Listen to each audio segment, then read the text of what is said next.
ഈ സ്ഥാപനത്തെ സംബന്ധിച്ചിടത്തോളം ഒരിക്കലും മറക്കാൻ പറ്റാത്ത വ്യക്തിത്വമാണ്.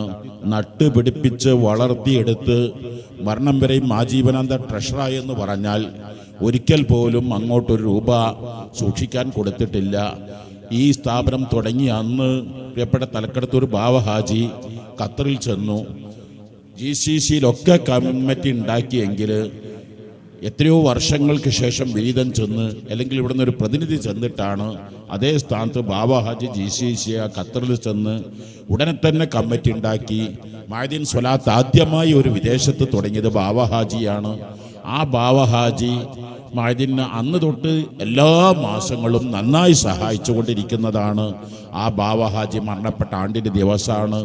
ഇങ്ങനൊരു സ്നേഹിക്കുന്ന ഒരു മനുഷ്യൻ ഞാൻ വേറെ കണ്ടിട്ടില്ല. റബ്ബേ അവരുടെ ഖബറിനെ സ്വർഗ്ഗമാക്കടയല്ല, വിശാലാക്കടയല്ല. അവരുടെ ഭാര്യ റുഖിയ ഹജ്ജുമ്മ റബ്ബേ അവർക്ക് നീ അവരുടെ ദീർഘായുസ് കൊടുക്കടയല്ല. മക്കൾ കുഞ്ഞുമോനും അതുപോലെ തന്നെ കുഞ്ഞുമോൻ്റെ മുസമ്മിലിന് റബ്ബേ നല്ലൊരു ഇണയെ നീ എളുപ്പമാക്കടയല്ല, എളുപ്പമാക്കടയല്ല. ഫാറൂഖ് ഫളിൽ റബ്ബ് അവർക്കെല്ലാം നീ ഖൈറു ബറക്കത്ത് നൽകണയല്ല, ഇസ്സത്ത് നൽകണയല്ല. സഹോദരിമാരിൽ റബ്ബേ അവരുടെ മക്കളിൽ നീ ഖൈറു ബറക്കത്ത് നൽകണയല്ല.